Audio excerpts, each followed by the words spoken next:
We've all been hearing about decarbonization and how important it is, but how do we actually finance this and bring it to life and ensure that the benefits that it's meant to bring for us, how does it really come to life?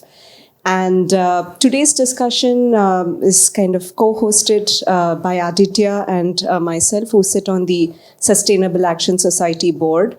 And this is being done as part of the Sustainable Action Society Knowledge Series. So we try to bring in relevant topics which can be very useful and important for stakeholders such as yourself. So the pressing question was, okay, we all talk about decarbonization, it needs investments, but can we get the insiders to actually share their insights with us on how this really works, how it comes to life? So we've picked three very interesting stakeholders. So we have the investor being represented by David from Creek Capital. We have the service provider. So, solar energy, solar power and renewables is a big part of the whole decarbonization journey. And we have Laurent from Siraj Power. And the brands and the companies who actually have to implement this and ensure that the decarbonization journey comes to life. And we have Yasmine from Nestle. Thank you so much for joining us. And each of them will bring us interesting insights from their perspective on how this whole journey spans out from their point of view. So I'll start the discussion and we'll hear more from them. And David, if I can start with you. As an investor, what is your outlook towards decarbonization? And tell us a little bit more about how Creek is, in fact, looking at how private investments can really enable decarbonization. Sure. Good morning, everyone, and thank you for coming today and for inviting me to the panel today. So we are committed at Creek Capital to a sustainable future where zero emission and zero waste are not only possible, but can be profitable. So I think this is really like the underlying, promise of everything we do. And at Creek, we've been active, for almost a decade in developing and financing sustainable and decentralized solutions, like primarily in the UAE and in the region, lately, to help our customers lower their operating costs and to reduce their carbon footprint. So that's basically like the common denominators of everything we do. To do so, we've invested into several companies, in three verticals. One called generation, and I will come back to that. The other one called efficiency, and the last one called mobility. So generation for us is decentralized generation, which is, everything which is non-utility scale. And which is primarily around solar rooftop, solar carport, hybrid solution, off-grid solutions, and all of these, through a fully financed solutions that helps, our clients to go through this sustainability journey. The second vertical is efficiency. For us, efficiency means resource efficiency. So how to make the best use of what we have. And we have primarily been active into energy efficiency, because resource efficiency could be water, could be waste, but primarily we have invested so far into energy efficiency through another portfolio company called Taka Solutions. So Taka Solutions is an energy service company that provide also fully financed solution to help our clients to reduce by at least 30% their electricity consumption. And this is made available through capital deployment. The last one is mobility, and this is the last addition to what we do, just probably to close the loop. So mobility, or clean mobility in our case, or the decarbonization of the transportation sector is also a power game. So how we as investors contribute, to make this happen. And we can contribute to make it happen to help our clients to finance, the electrification of their fleets, or, to create some charging solutions for them, which I think are the two key enablers, to make this mobility happen. Thank you so much, David. Laurent, coming over to you, most companies have strategies set up, net zero pledges signed. But where most of them get stuck is what are the solutions, and do I have to pay a bomb or a lot of capex to accelerate and invest on those solutions, because energy may not be a priority for certain companies. Their capex allocation may have to be in core business areas. So how does the model of Siraj kind of help, and a little more about what Siraj does and how the rooftop solar space is actually helping the decarbonization journey? It'd be great to hear that perspective from you. Thank you. Thank you for inviting me. So my name is Laurent. From my accent, I'm sure you have already recognized I'm French. So basically in Siraj Power, we believe that solar can be a significant part of the journey for companies to go carbon neutral. Consumption of electricity is intense in this region, and we are blessed by having a lot of sun. When you put the two together, solar is definitely part of the solution, and that's what we have tried to promote from the beginning. We believe as well in Siraj Power, and that you cannot promote and expect to grow a business if it's not profitable for your clients and for you. So we need to come with some solutions generating savings for our clients. And our clients, as you were saying, being involved in their own business, they need capital to invest to develop their business, and putting $1 million or a couple of $1 million on their roof to make savings in 5, 10, 20 years, it's not their business. It's not what they want to do. So we believe as well that it's necessary for us to come with some fully financed solutions where they can benefit from the savings. They can benefit from a very significant reduction in their CO2 emission. But in the meantime, they don't have to allocate capital to this, and they don't have to allocate as well their resources. They don't have to allocate their operation people to install, to monitor, to maintain the system. So our solution is a fully financed and complete solution. So what we do for our clients, we analyze their electric consumption. We look at their premises, their parking, their roof, their electric consumption, their electric network, and we install, finance, build, maintain over 10, 15, 20 years the system in a way, to a certain extent, that this system could be 20 kilometers from them. They would not see the difference. They just see the difference because at the end of each month, they get electricity from us at a price which is much cheaper than what they get from the grid when they use the grid, or the price of electricity they would get from using diesel. So that's our business model. So I would summarize: it's a way to go into this journey of carbon neutral, without allocating capital, without allocating resources, and still benefiting from the beginning from these two important matters, which are carbon reduction. And we are talking a lot of our clients, they can save, we have logistic companies literally from 100% of electricity coming from gas-fired power plant. They have shifted to solar energy, so their carbon reduction from their electricity consumption is not marginal. It can be literally 100%. Some others it's less, depending on the intensity of their consumption, but it's always very, very significant. And in the meantime, generating savings, which again we believe is essential to develop this business. And today we are capable to provide in the region electricity at a price which is up to 50% cheaper than what they can get from diesel generator or from the grid. Yasmine, if I can come to you, I think Nestle as a brand needs no introduction. It probably touches all our lives in one way or the other every day. But tell us a little bit more about surely the scale at which Nestle is operating, and how does the global agenda kind of really come to life in this region, because you're managing it for this region. And is it the same? Is it different? Is it easy?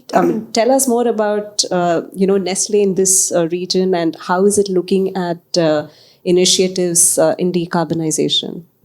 Thank you so much for your question, and thank you for inviting me to be among you today. So let me start as well with a hint on who we are as a group. So Nestle is the leading global food and beverage company where we span more than 2,000 brands and more than 250,000 employees, stretched over 186 countries. So when it comes to decarbonization, we were one of the primary signatories for the Paris Business Pledge of 1.5 degrees at COP21, and we have outlined a net zero roadmap, which is based on scientific-based targets, and where as well the quantification of our footprint was assessed by one of the leading competitive consultancy firms. And we truly believe in unlocking the power of food to enhance quality of life for people and pets today and for generations to come. So we do believe that it's very important to safeguard resources to be able to feed the world for so many generations ahead. And we acknowledge that the climate change is the biggest threat when it comes to humanity and also poses a big risk when it comes to business. So what we have outlined are clear commitments of how we aim to halve our emissions by 2030 and how to land in net zero by 2050, because there's no pathway to 1.5 degrees without advocating for regenerative systems at scale. And this is core for net zero.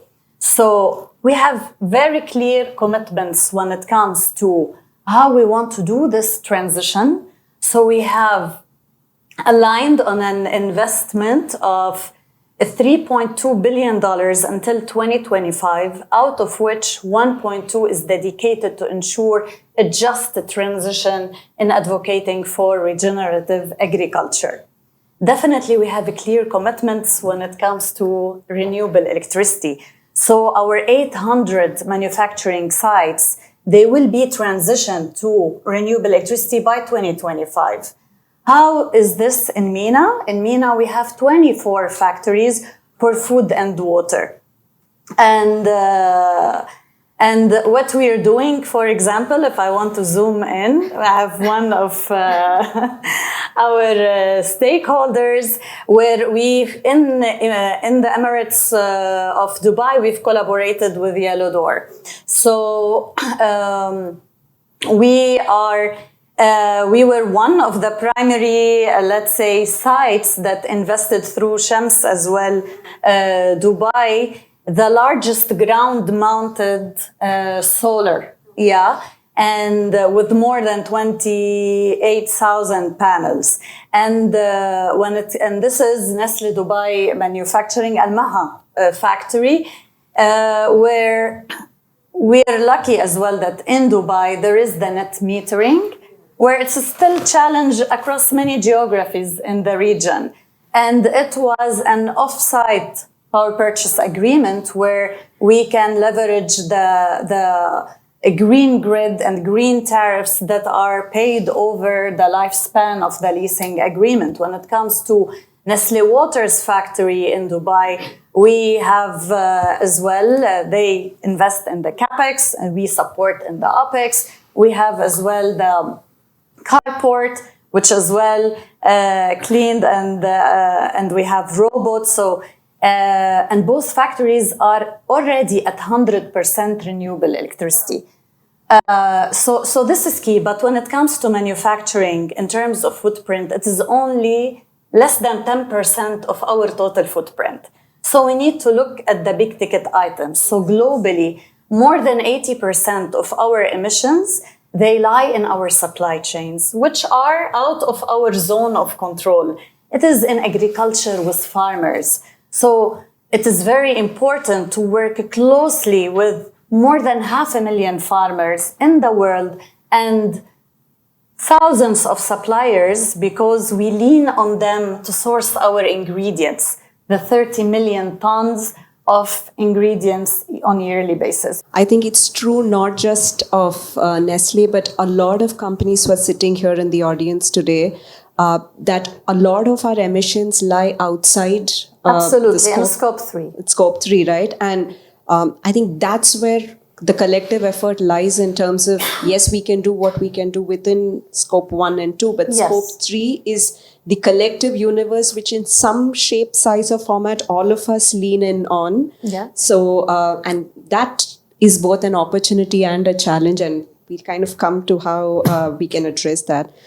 David, if I can come back to you in terms of, as an investor, you've highlighted a lot of opportunities, but why decarbonization as an investment opportunity is because as an investor, I'm sure while you're looking at the people and the planet aspect, profit or prosperity is also an angle that you need to be mindful as an investor. So what trends do you see in the decarbonization space as an investor, and why is it a good space to be in? A report by the Arab Forum for Environment and Development, it seems that, the opportunity is so large that to reach, the SDG targets by 2030, according to this report, we would need to invest $100 billion per year in the Middle East, to make it happen. If we take, another area where we've been active is we've been active also in providing on-demand cooling service. This is our efficiency activities by providing the cooling as a service offer. So and why this opportunity is huge is because this is something which is relevant for 80% of the market. So 80% of the people that are not connected to district cooling, and for which for the first time you have investors that come to them and offer them, financing so that they can offload, those cooling assets from their balance sheet and get, not only, capital to invest in their core business, but also this drives also efficiency. What challenges do you specifically face, or what challenges you used to face that probably now with so much of support behind climate initiatives, do you see them reducing, or are the challenges still the same? As you know, we have decided to focus on the decentralized market, so as opposed to the centralized market, and there's a few reasons for that. So centralized market has been cannibalized, let's say, by or not cannibalized, but has been captured. Yeah. It has become a G2G market, government to government, like a market, which means the private sector had no room to play in this region, at least. So, and that was the first reason why we moved to an adjacent market, which is the decentralized market, but with pleasure, because this market is also huge. But here, you have challenges that you don't have in a utility market, scale market, because you are no longer dealing with a sovereign risk, but you're dealing with the risk of commercial industrial clients. And here, as an investor, the first point is how to assess the risk so we can price it accordingly. And the first challenge comes from how to assess the risk, where I think 95% of our clients have no investment grade, where 60% or more of our clients don't even want to share their financials. And then we have to take a call about, how we should lend money, because what we do is actually we act as a bank. Yeah. We lend you money over 10, 15, 20 years. So, and every bank, I guess when you go to your bank to, finance a house, they will look at what is the likelihood of you servicing the debt. So in a very similar fashion, we have to do the same exercise. So one of the probably key challenge, today is that we have not been able to have something perfect. Okay, so we have created our own tools. We're working with some credit agencies, but in this particular region, the market is still a little bit immature, and we're not able to get something perfect, where I'm sure that when I lend to this particular client, then I know how it should be priced. And probably the price should not be the same all across. So here, this is probably one of the big challenges where we need to keep engaging with different stakeholders like bank, credit risk agencies, and some other, stakeholders to make sure that we all, understand better the risk. So particularly for the banks, so they can lend money, okay, to the sectors, and we can assess that risk. So I think this is for us probably one of the key challenges we've seen over the years was how we can assess the risk so we can price it accordingly. The biggest challenge we see today, there is one about regulation, definitely. We operate in an environment which is regulated, so we have to connect our solar system to the facilities of our clients, being themselves connected to the grid. So there is an exception for when we operate off grid, but the bulk of our market today is on grid. And as long as you connect directly or indirectly to the grid, you have regulations, and you have to comply with this regulation if you want to develop a sustainable business. So this regulation is not the same everywhere in the region. So you have even in this country we have different regulations, whether you operate in the Northern Emirates, in Dubai or in Abu Dhabi, and when you go to Bahrain, when you go to Saudi, you have different regulation, and this regulation they have to adapt to this new technologies, this new environment of and it's taking time. We see some resistance as well. Let's be transparent. Don't think we have people from DIWA in this room. So DIWA, clearly, every time I put a megawatt on the roof and I provide electricity to my client from this solar system, it's less revenues for DIWA.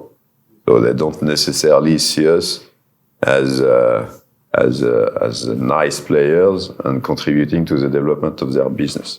As an investor, how do you finally report and measure or monitor the impact that you're creating as an investor? Our first metric is that, of course, the more capital we deploy, the more carbon, we cut. So that's number one. I think in terms of, we see many more of our clients asking us to help them, to generate their ESG reports, so that they can, themselves as an obligation, tell themselves and tell the world that they are doing great, and then they're doing greater every year. And I think as we speak also, we will probably also do the same ourselves. We don't do it. And I think that this is probably one of the avenues that we need to address, is to communicate more about how good we do for the planet. And I think we don't do it enough, and I think we need to work on that. But for us internally, the first metric is that, the amount of capital that we have deployed, which is, I think, a good metrics, the more, the better. To help our clients measuring the impact they have, the first one is by looking at their electricity bill at the end of each month. They receive a bill or two bills for their electricity, and they can compare with what they would have paid without solar, and the difference is there. So that's an impact which is quite easy to measure, and that they see on a monthly basis. The second one, in term of CO2, we report. We help them to a lot of our clients. They are committed to reduce their CO2 emission. For some of them, it's not only a matter of reporting; it's a matter of getting business. We have some companies maybe working for you or for others. And they know that some logistic companies. I remember a discussion with one of our clients saying, if I'm not capable to demonstrate that I have reduced my CO2 emission, I will just lose business with company ABC, because they will not contract me anymore. Yeah. So for them, being capable to report is essential, and we help doing so. We collect data from all our sites. We measure on a minute by minute basis the production of our solar systems. We are capable to communicate this data to our clients through dashboards, through IT systems, through website, etc., etc. We report yearly where we are against all the commitments that we have in our roadmap, which are as well assured by Bureau Veritas and EY. So it's very important that what we are measuring as well is authenticated, is valid, has the integrity. So when it comes to decarbonization, we know how much we have reduced, the 6.4 million last year. When it comes to our packaging to be designed for recycling, it's 81.2%. However, in MENA, we are ahead of the global strategy, where already 94% of what we manufacture in terms of portfolio is designed for recycling. We measure the percentage of ingredients sourced from regenerative agriculture, deforestation free of all our 14 buckets of key ingredients are already at 99.1%. So this is key. And, the last yards are very complex because we're dealing with thousands of very small hold farmers where as well you need to customize solutions, so on and so forth. So we know we do have a lot of primary data. We have developed amazing in-house IT solutions where we seed projects, we monitor the projects, the portfolios, markets, businesses, the impact on the profitability. Everything is monitored regularly by all of us. And definitely governance is key because you need the whole ESG team and the board. And also what helps to fast track this is as well, we don't just say, I'm pro sustainability or the strategy. It sits in our yearly personal objectives and bonuses. So there is as well. And when it comes to challenges, again, because scope 3 is huge, it's 95%. So that's huge. And part of our risk modeling, we know that leaning on to thousands of stakeholders in your value chain, where not necessarily the ambition is high enough, the tools, the transition to be just, it needs time, it needs fairness, it needs uplifting investment, technical, intervention, etc. So this is part and parcel of our assessment that it takes time and it's beyond. And that's why we need as well to collaborate with rivals, competition, civil society, governments, NGOs, industry peers, in order to rally the agenda and to make things happen and to galvanize the story and to continue to share transparently and to listen from others, because that's how we all learn. It's a lot of cross-fertilization. And another thing in the private sector is that, again, a key challenge and a recommendation that we need the accountability. We need the clearly aligned standards to ensure a level playing field that encompass all of us.